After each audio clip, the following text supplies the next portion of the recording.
नमस्ते, श्रीदेवी चैनल पर आप सब स्वागत है। आज विवाह गीत लेके आई हूँ। चमा चमा चमकाई बाबा के बखरिया, मड़ाए में बैठाई सब लोग जी। चमा चमा चमकाई बाबा के बखरिया, मड़ाए में बैठाई सब लोग जी। आधे मड़उआ बैठाई भैया भतीजा, आधे में ससुरे का लोग जी।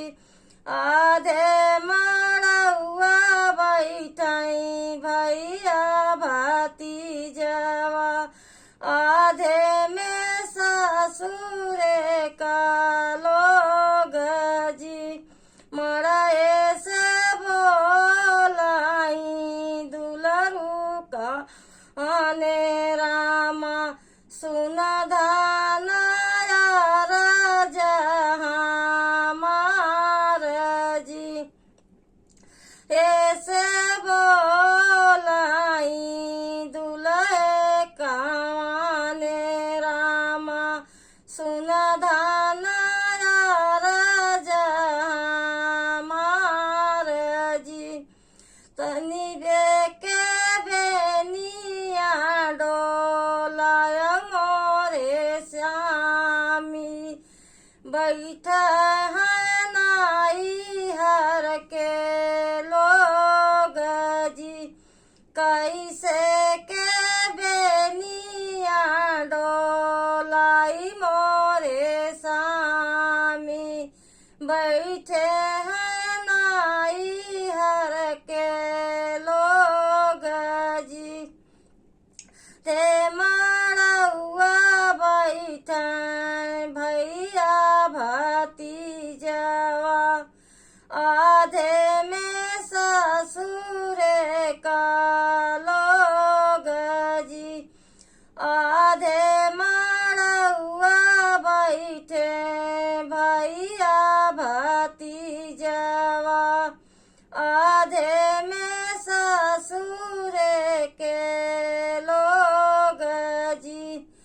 अकेली बचन सुनी दुलरू काने रामा, उठे बदन झराई जी। एतनी बचन सुनी दुलरे कौले रुआ, उठे हैं बदन झराई जी। इतनी दिया सासू के पे छोड़ा बाई, कैले बाई दूसरा बियाह जी। तोहरी धैर्या सासू चौके पे छोड़ा बाई, कैले बाई दूसरा बियाह जी। उल्हैनी संगे हम नाही राबै, सैहर में दिहली जवाब जी। ऐसन दुल्हनी संगे हम नाही राबै, नैहर में दिहली जवाब जी। एतनी बचन सुनी बेटियों कवानी दे, उठिए चुनरिया फराई जी। नी बचन सुनी बेटियों का